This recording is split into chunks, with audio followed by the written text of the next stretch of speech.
네, 안녕하세요. 전 고재훈이라고 합니다. 오늘은 그 첫 번째 시간으로 소프트웨어 교육에 관하여 라는 주제로 코딩 교육이 왜 시작되게 됐는지, 그리고 어떤 것들을 주로 가르쳐야 되는지, 뭐 이런 것들에 대한 간단한 전반적인 내용을 한번 알아보도록 하겠습니다. 자, 첫 번째로 제 소개를 좀 간단하게 해보면 저는 15년차 웹 개발자고요. DK테크인 넥슨, 디스트릭트 같은 회사에서 재직을 했었습니다.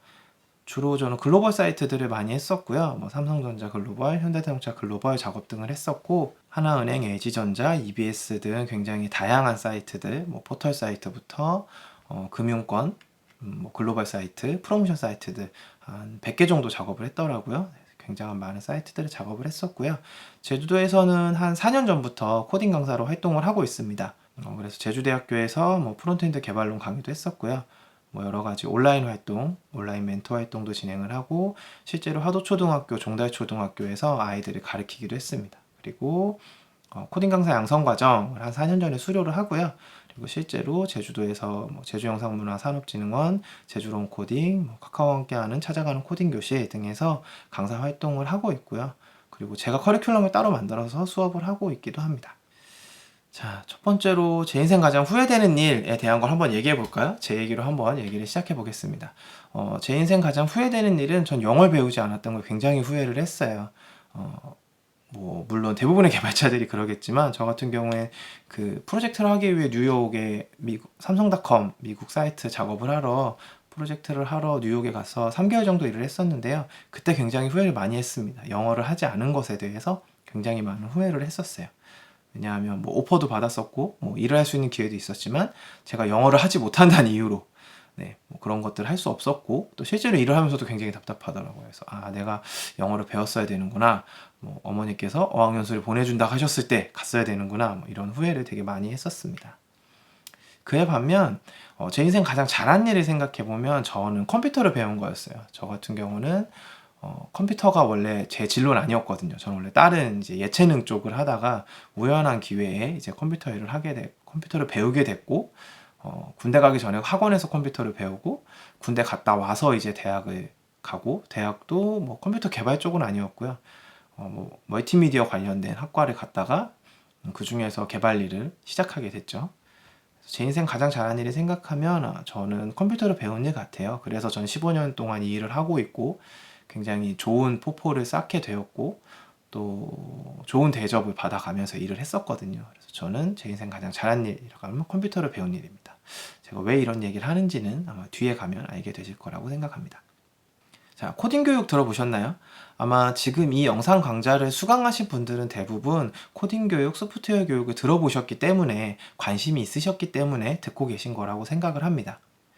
자, 정규 과정으로 코딩 교육이 들어왔죠. 얼마 전부터 시작을 했습니다. 전체적으로 보면 초등학교는 2019년부터 실과 시간에 17시간밖에 교육을 안 해요. 굉장히 짧습니다. 중학교는 2018년부터 정보 교과 시간에 이제 시작을 했고요. 34시간 교육을 합니다. 조금 다른 점은 내신에 반영되는 필수 교과라는 점이에요. 그리고 고등학교는 2018년부터 정보 과목에 일반 선택 과목으로 배우는 학교도 있고 안 배우는 학교도 있죠. 실제적으로 정규 교육 과정에 이렇게 뭔가 새로운 과정이 추가된 건 세월호 사건 때 이제 체육 시간에 의무적으로 수영을 가르쳐야 한다라는 거 이유로 사실 처음입니다. 그래서 그만큼 굉장히 중요하다고 생각이 되고 또 아이들한테 꼭 필요한 교육이기 때문에 사실 시작이 된 거죠. 자, 지금 보시는 건 제가 요 세 개의 사이트 네이버와 다음과 구글에 코딩 교육이라고 검색을 했을 때 나오는 연관 키워드들 연관 검색어들을 한번 본 겁니다. 그래서 보면 공통적으로 나오는 얘기들이 이런 얘기들이에요. 초등학교 코딩 교육이란 의무와 코딩 교육 필요성 이런 얘기들이 사람들의 관심사인 것 같습니다. 아무래도 새로운 교육 과정이고 또 기존의 교육과 연관이 없는 굉장히 다른 과정이기 때문에 이런 관심들이 생기는 것 같아요. 자, 그러면 코딩이라는 게 뭔지부터 한번 알아보죠. 대부분 개발자시기 때문에 저는 아실 거라고 생각을 하는데, 혹시나 이제 개발자가 아니신 분도 있기 때문에 한번 알아보도록 하겠습니다. 자, 코딩의 정확한 뜻은, 자, 우리가 많이 보는 코드죠. 코드.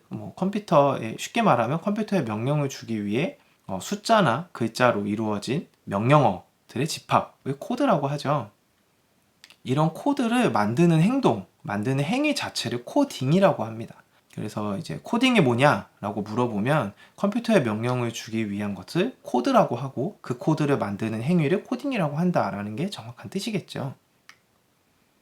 자, 근데 이제 문제는 사람들의 인식이 여기 있는 이 코딩과 요즘 이슈가 되고 있는 그리고 시행된 코딩 교육이라는 걸 같다고 생각을 하는 게 문제입니다. 근데 이 두 개는 전혀 다릅니다. 완전 다르죠. 근데 이게 두 개 같다라는 인식 때문에 굉장히 많은 얘기들이 있었어요. 처음에 코딩 교육이 시작됐을 때, 뭐 아이들한테 벌써 프로그래밍을 가르치냐, 애들을 다 개발자로 키우냐, 이런 얘기들이 굉장히 많았죠. 자, 그럼 코딩 교육이라는 게 뭔지 한번 알아보겠습니다. 코딩 교육이라는 건 컴퓨팅 사고력을 길러주는 교육이죠. 개발하는 방법을 가리키는 교육이 아니라 컴퓨팅 사고력을 길러주는 교육입니다. 그래서 우리가 개발자들이 보통 이런 과정들을 거치죠. 문제를 잘게 나누고 반복되는 패턴을 찾아내서 그 안에서 해결 과정을 순차적으로 나열하고 그 안에서 경우의 수를 처리하는 방법을 정의합니다. 그래서 이런 일련의 과정을 익힐 수 있도록 교육하는 것, 이런 것들이 컴퓨팅 사고력이고요. 이 컴퓨팅 사고력을 익힐 수 있도록 교육을 하는 게 코딩 교육의 목적이에요. 아이들에게 스킬적인 면을 가리키지 않습니다. 스킬적인 면을 가리키는 게 아니라 이렇게 생각하는 법, 생각하는 훈련을 가리키는 거죠. 자, 보통 근데 이렇게 얘기를 하면 그래 그러니까 뭐 이런 반응이세요. 뭔진 알겠는데 뭐 대략 무슨 얘기인지는 알겠는데 그게 정확히 뭔진 모르겠다는 거죠. 그리고 아이들도 코딩이 너무 어렵다고 그래요. 이게 실제로 제가 무슨 행사에서 했던 건데 어떤 아이가 이렇게 엔트리에 이렇게 그려놓고 갔더라고요. 그죠? 너무 어렵습니다. 왜냐하면 기존의 교육과 굉장히 다른 교육이기 때문인 거죠. 그래서 코딩을 너무 어렵다고만 생각하는 사람들이 많거든요. 굉장히 편견도 있고 또 익숙하지 않기 때문에 그런 거라고 생각이 듭니다. 그래서 여러분들 코딩 강사를 하는 소프트웨어 교육 강사를 하는 여러분들이 아이들에게 혹은 부모님에게 코딩은 어렵지 않다는 것을 쉽게 알려주는 게 아주 중요해요. 그런 편견을 버릴 수 있도록 개발자를 키우는 것이다 라는 편견을 버릴 수 있도록 해주시는 것이 아주 중요합니다. 자, 그러면 우리는 왜 코딩 교육이 의무화됐을까? 라는 것에 대한 걸 좀 알아볼 필요가 있어요. 그래서 저랑 한번 알아보도록 하죠. 자, 1차 산업혁명, 공업사회였죠. 자, 공업사회가 되면서 기존에는 농경사회에선 필요 없던 수학교육이 필요하게 됐습니다. 왜냐하면 증기기관차 이런 걸 만드는데 안에 있는 부품들이 들어가잖아요. 그럼 그런 것들을 만들어야 되는데 수치가 중요하게 된 거예요. 아주 정밀해야 되죠. 그게 맞아야지만 이런 뒤에 있는 이런 기관차나 이런 것들이 돌아가게 되니까 교육에서 수학 교육이 필요하게 된 거예요. 센티미터가 뭔지 가르쳐야 되고 어떻게 계산을 해서 해야 된다는 걸 가르쳐야 됐던 거죠. 그 다음에 2차 산업혁명, 산업사회가 됐습니다. 이때부터는 과학교육이 굉장히 중요해져요. 과학산업이 중요해지고 모든 것들이 자동화가 되고 이런 산업이 굉장히 커지게 되죠. 교육에서 필요했던 건 이제 과학교육을 시켜야 되는 거예요. 그런 인력이 필요하니까, 그런 인재가 필요하니까 과학교육을 시키기 시작합니다. 자, 근데 이 1차에서 2차로 넘어오기까지 120년이라는 시간이 걸립니다. 한 세기가 넘게 걸렸어요. 굉장히 오랜 시간이 걸렸죠. 자, 그리고 3차 산업혁명, 정보화 사회. 아마 지금 이걸 보고 있는 대부분의 사람들이 아마 3차 산업혁명 세대를 살았을 겁니다. 정보화 사회라고 그래서 인터넷이 되고 통신이 발달하고 하면서 정보통신 교육을 많이 받게 됩니다. 그래서 뭐 영어를 배우고 글로벌 사회다, 뭐 세계는 하나다, 뭐 이런 얘기들이 나오고 정보를 주고받고 인터넷이 발달하게 되고 이런 세상이 오게 되죠. 근데 이 2차에서 3차로 넘어오기까지를 보면 대략 80년 정도 걸렸어요. 자, 그리고 이제 4차 산업혁명, 지금 우리가 살고 있는 사회고 앞으로의 아이들이 이제 커가야 될 사회라고 알고 있죠. 그래서 초연결 사회라고 부르죠. 그리고 여기서 중요한 건 이제 소프트웨어 교육을 하기 시작합니다. 보면 여기서부터 여기까지는 30년밖에 안 걸렸어요. 자, 세상이 바뀌어가는 산업 자체가 바뀌는 게 주기가 점점 빨라진다는 거죠. 생각해 보세요. 옛날에는 이 시대에는 부모 세대가 배웠던 걸 자식한테 물려줘도 자식에게 도움이 됩니다. 자식이 먹고 사는데 문제가 없어요. 가업을 잇는다든지 이런 게 문제가 없죠. 자, 여기서도 비슷합니다.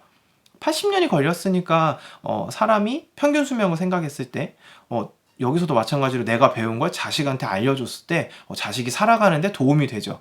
그리고 그런 것들로 사회가 굴러갈 수 있었어요. 자, 근데 3차에서 4차 넘어갈 땐 좀 다릅니다. 3차를 산 우리 부모들, 지금의 우리 세대 부모들이 아이들한테 나 때는 이런 걸 했었어, 우리 때는 이랬었어 라는 얘기가 지금 이 시대를 살고 있는 앞으로의 미래의 4차 산업혁명의 시대를 살아가야 될 아이들한테는 전혀 의미가 없다는 거예요. 세상이 너무 빨리 바뀌는 거죠. 부모 세대가 한 경험을 아이들한테 물려준다고 해서, 부모 세대가 받은 교육을 아이들에게 똑같이 한다고 해서 그게 그 아이들이 살아갈 사회에서 전혀 중요하지 않다는 거예요. 아이들 개인적으로도 그렇고 국가적으로도 그전과는 다른 인재들이 필요하게 됐다는 거죠. 자, 인공지능, 드론, 로봇, IoT, 빅데이터, 자율주행, 3D 프린터, 핀테크, 요즘 사회를 주도하는, 그리고 경제를 주도하는, 산업을 주도하는 많은 것들이 대부분 이 중심에는 소프트웨어라는 게 있다는 거죠. 소프트웨어가 없이는 주도적으로 산업을 끌고 갈 수 없는 세상이 된 거예요. 우리나라뿐만 아니라 전 세계적으로.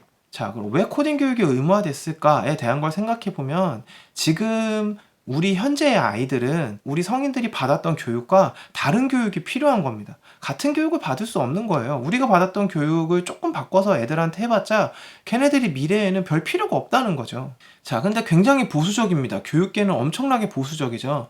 교육이 변화한다는 건 사회가 원하는 인재가 완전 달라졌다는 뜻이에요, 이제. 우리 세대에 중요했던 인재상이 우리 아이들한테는 더 이상 필요한 인재상이 아니라는 겁니다. 자, 이걸 한번 보면 2017년 3월에 발표된 글로벌 시가총액 톱10 회사들입니다. 전 세계에서 가장 돈 많은 회사들이에요. 자, 보면 요 빨간색으로 표시된 요 알파벳, 마이크로소프트, 아마존, 페이스북은 소프트웨어 기업이죠. 물론 애플 같은 경우에는 하드웨어를 팔기도 하지만 우리는 소프트웨어 기업으로 보통 분류를 하죠. 그리고 여기 있는 벅셔 해서웨이, JP 모건 체이스, 웰스파고 이런 회사들은 소프트웨어 기업에 투자를 해서 번 보험 투자 금융 기업인 거예요.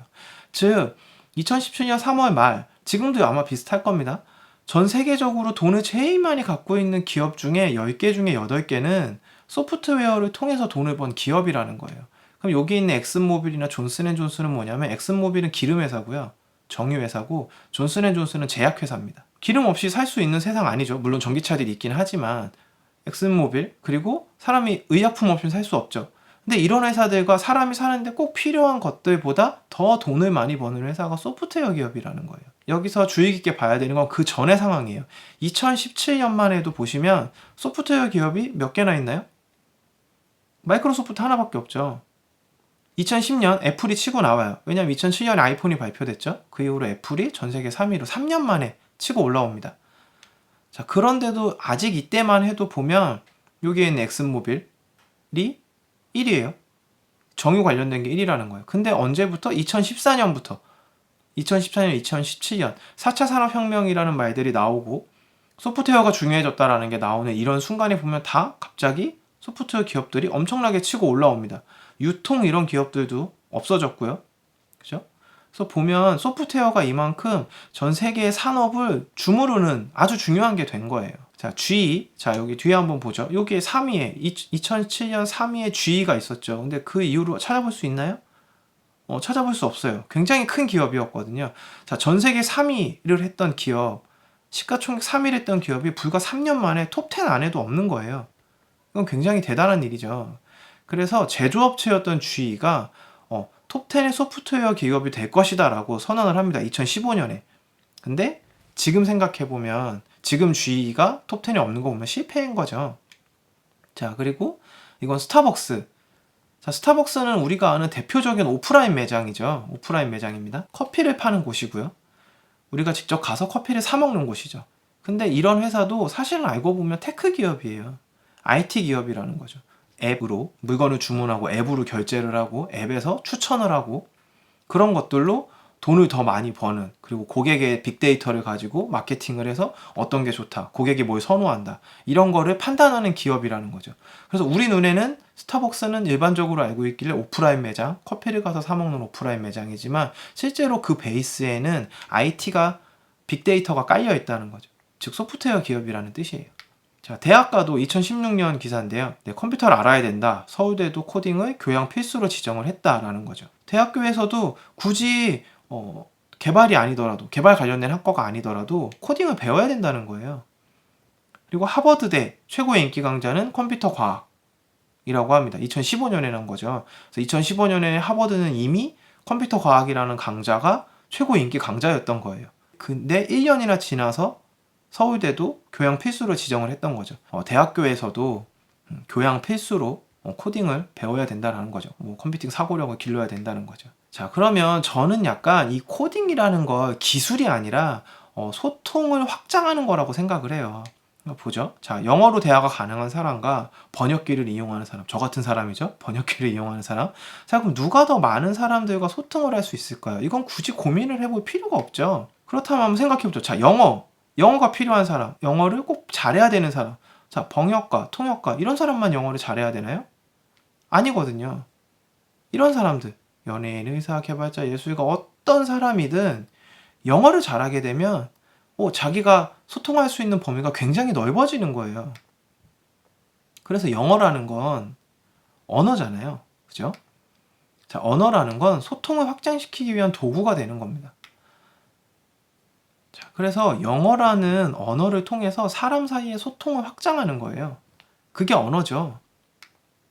지금 한번 생각해 보죠. 자, 그렇다면 개발자만 코딩을 알아야 할까에 대한 걸 생각해 보면요. 그건 아니라는 거죠. 여기에 있는 많은 사람들, 다른 여러 가지 직업을 가지고 있는 사람들도 코딩을 알게 된다면 자기가 할 수 있는 일에서 더 많은 일을 할 수가 있는 거예요. 그 생각을 해보면 코딩이라는 것도 하나의 언어라는 거죠. 그래서 소통을 확장시키는 도구가 되는 겁니다. 근데 어떤 것과의 확장을 하냐? 바로 기계와의 소통을 확장한다는 거죠. 자동차, 인공지능, 드론, 등등 우리 주변에 소프트웨어가 들어가지 않는 것이 없잖아요. 그 어떤 것이든 간에. 그러면 코딩을 아는 사람과 모르는 사람, 무언가를 할 수 있는 일들의 범위가 달라지게 되겠죠. 자, 그럼 이런 소통이라는 말은 사실 제가 그냥 막 억지를 부리네 이런 게 아니라요. 미래의 필요 역량에 굉장히 필요한 소통 능력, 기계와의 협력적 소통 역량이라는 얘기가 나와요. 어디에 나오냐면 미래 전략 보고서, 미래의 일자리의 길을 찾다라는 과학기술정보통신부에서 2017년 5월에 실제로 만든 보고서입니다. 이 보고서의 한 부분을 제가 캡처를 한 건데요. 자, 보시면 기계와의 협력적 소통 역량이라고 되어 있죠. 그래서 인간의 교우한 다양성을 활용하면서도 기계를 이해하고 협력하는 방안을 찾아낸다. 그래서 기계를 이용하는 인간이 되는 역량이 돼야 된다는 거예요. 기계의 지배를 받는 인간이 아니라 기계를 이용하는 인간이 되어야 된다는 거예요. 근데 그 역량의 베이스에는 뭐가 있냐? 소프트웨어를 알아야 된다는 거죠. 기계의 언어, AI의 언어, 컴퓨터의 언어, 걔네가 어떻게 구동되는지, 작동되는지, 어떻게 명령을 줘야 되는지 그런 것들을 이해하고 있는 인간이 되어야만 미래에 필요한 역량이라는 거예요. 미래에 필요한 인재상이라는 거예요. 그래서 보죠. 자, 디지털 문해력이라는 건 뭐냐면 디지털 정보를 이해하고 활용할 수 있는 능력이라는 거예요. 소프트웨어를 이해하고 이 소프트웨어가 어떻게 동작되는지 어떤 코드인지를 알고 있어야 된다는 거예요. 우리가 글을 읽듯이 디지털 코드를 읽을 줄 알아야 된다는 얘기죠. 두 번째로 정교한 첨단 기술 조작 역량. 이거는 첨단 기술, 굉장히 첨단 기술의 기계들이 많아지고 있잖아요. 근데 그 기계들을 어떻게 조작하는지, 뭐가 잘못된 건지, 이걸 어떻게 조정해야 되는지, 잘못됐을 때 어떻게 해야 되는지를 알고 있어야 된다는 거예요. 그걸 모르게 되면 어떻게 됩니까? 그 기계들의 지배를 받을 수밖에 없는 거죠. 그리고 마지막으로 휴먼 컴퓨터 조합력. 자, 기계가 어떻게 동작되는지 알고 그것들을 어떻게 이용하는지 알았으면 이제 사람의 생각, 사람이 가지고 있는 생각과 컴퓨터의 능력을 조합해서 새로운 무언가를 할 수 있는 능력을 가지고 있어야 된다는 거예요. 이게 실제로 국가에서 보고서를 만들어서 연구해서 보고서를 만들어서 미래에 필요한 사람이라고, 미래에 필요한 역량이라고 만들어 놓은 거예요. 굉장히 중요한 내용이죠. 이런 것들을 베이스로 해서 코딩 교육이 시작되고 코딩 교육의 중요성이 나오고 있는 겁니다. 자, 그럼 일자리의 변화를 알아보면 우리 옛날에 다 이렇게 알바생들이 다 주문을 받았었죠. 자, 근데 요즘에 어떻습니까? 다 이렇게 키오스크로 바뀌었어요. 자, 그래서 보면 우리 주변의 단순 일자리들이 대부분 다 기계로 대체가 되어가고 있습니다. 점점 사람이 필요 없는 시대가 와요. 자, 인공지능 변호사 시대 오나 2019년 2월 기사입니다. 자, 법률 문서 정확도가 94%래요. 아직은 사람이 더 우세해요. 사람이 더 우세하지만 인공지능이 이미 94%의 수준으로 법률 문서를 검토한다는 거죠. 이미 다 정해져 있는 규칙을 인공지능이 처리해서 이 규칙엔 이게 맞아 라고 말하는 게 사람의 비례해서 94% 수준으로 따라왔다는 거예요. 인공지능 의사 왓슨 국내 도입 1년, 뭐 좀 예전 기사긴 한데, 자, 1년이 됐을 때 여기 보시면 2009년부터 2016년 12월까지 정확도가 48.9%였는데요. 그 뒤에 보죠. 2016년에서 2017년 1년 사이에, 자, 거의 한 7년 동안 48.9%였는데 이 1년 사이에 55.9%로 정확도를 이만큼 올린 거예요. 그 짧은 시간 안에. 발전 속도가 엄청 빠르다는 거죠. 1, 2순위 치료법에 조언을 구하자 의사와 얼만큼의 H율을 보이냐를 보면 벌써 78.8%예요. 높은 건. 우리나라 주요 암이죠. 사람들이 걸리는 주요 암인데 이 정도로 인공지능이 사람의 판단에 도움을 주고 있다는 뜻입니다. 즉 어리버리한 의사는 필요가 없는 거예요. 이제 인공지능보다 못한 의사는 필요가 없는 거죠. 자, 그렇다면 이제 2018년 기사인데 인공지능이 대체할 위험이 큰 국내 직업 20개와 낮은 직업 20개, 뭐 여러 가지가 있는데요. 대부분 여기 보면 개인은 창의력, 대인관계 역량 등 인간 고유 능력에 인공지능을 활용할 수 있는 능력을 결합할 시대가 있다고 조언을 했어요. 자, 보면 인공지능을 개발할 수 있는 능력이 아니에요. 활용할 수 있는 능력이라는 거죠. 근데 활용도 어느 정도 기본은 알아야 활용을 하잖아요. 아무것도 모르는 사람이 어떻게 활용을 합니까? 즉, 내가 가지고 있는 능력에 인공지능이 어떻게 되는지, 기계가 어떻게 되는지, 로봇이 어떻게 되는지 이런 것들을 더해져서 무언가 내가 다르게 할 수 있는 능력, 우리가 그 앞에 봤던 그런 능력들이 있어야지만 미래에 살아남을 수 있다는 거예요. 자, 그래서 코딩을 배워야 되는 이유에 대해서 좀 알아보면 기계로 대체되거나 융합돼서 발전되고 있는 미래죠. 점점 발전되고 있습니다. 지금 우리가 살고 있는 시대와 5년 후의 시대는 또 어떻게 다를지 몰라요. 자, 거기서 코딩이라는 소프트웨어라는 언어를 통해서 기계와의 소통, 여기 있는 기계는 컴퓨터가 될 수도 있고요, 로봇이 될 수도 있고요, 인공지능이 될 수도 있겠죠. 그런 것들과의 소통을 더 확장해야 되는 거예요. 그래서 이 미래 사회에서 아이들이 원하는 꿈을 펼치기 위해서, 자기가 하고 싶은 일을 더 잘 펼치기 위해서, 더 좋은 직업을 가지고 위해서 지금의 아이들이 코딩을 배워야 하는 겁니다. 자, 코딩은 도구일 뿐이에요. 이게 다가 아닙니다. 근데 그런 도구도 쓸 줄 알아야 유용해지죠. 똑같은 칼을 가지고 있다고 누구나 다 맛있는 요리를 하는 건 아니잖아요. 근데 코딩을 몰라도 괜찮아요. 살아가는데 지장은 없겠죠, 당연히. 근데 코딩을 모르면, 미래 사회에 코딩을 모르는 아이들, 코딩을 배우지 않은 사람, 선택의 폭은 분명히 달라질 겁니다. 자, 지금도 그렇죠. 지금도 제가 얼마 전에 봤는데 삼성전자나 뭐 삼성에서 입사할 때 뭐 파이썬에 대해 아냐, 뭐 이런 얘기들이 나온다고 해요. 선택의 폭 자체가 달라지는 거예요. 아는 것과 모르는 것. 자, 제가 만약에 고등학교 때 어머니께서 어학연수를 보내준다고 했을 때 어학연수를 갔다 오고 영어를 잘하게 됐어요. 그럼 제가 선택할 수 있는 폭은 얼마나 많았을까요? 대한민국에만 있는 게 아니라 미국도 갈 수 있고 유럽도 갈 수 있고 영어권 국가는 어디든지 갈 수 있었겠죠. 내가 영어를 잘했다면. 하지만 전 그렇게 못했기 때문에 선택의 폭이 어떻습니까? 굉장히 좁아졌겠죠. 제가 아까 얘기했죠. 제 인생 가장 후회되는 일과 제 인생 가장 잘하는 일. 저는 지금의 이 아이들이 코딩을 배운다, 코딩을 배우지 않는다, 코딩을 안다, 코딩을 모른다가 나중에 10년 후에 그 아이들에게 가장 후회되는 일이 될 거라고 생각을 합니다. 코딩을 배우지 않았던 아이들은. 그리고 지금부터 코딩을 조금씩 차근차근 배워놓은 아이들, 그런 아이들은 분명히 자기 인생에 가장 잘한 일이 코딩을 배운 일이 될 거라고 생각을 합니다. 네, 그래서 저랑 한 30분 정도 코딩 교육이 왜 시작됐는지, 코딩 교육이 왜 필요한지에 대한 거를 한번 알아봤습니다. 자, 어떠신가요? 제가 얘기했던 것에 좀 공감이 되시나요? 저는 사실 이 PPT를 가지고 학부모님들 대상으로 교육을 많이 하거든요. 코딩이 왜 필요한지에 대해서. 그럼 대부분의 학부모님들이 되게 후회를 하시는 분들이 많아요. 또 혼란스러워 하시는 분들도 있습니다. 지금까지는 컴퓨터와 멀리해라 뭐 이렇게 했는데 이제 와서 뭔가 코딩 교육을 시켜야 되냐 막 이런 분들이 많으시거든요. 근데 그런 분들이 분명히 주변에 계실 겁니다. 코딩 강사를 하다 보면 그런 분들을 굉장히 많이 만나게 돼요.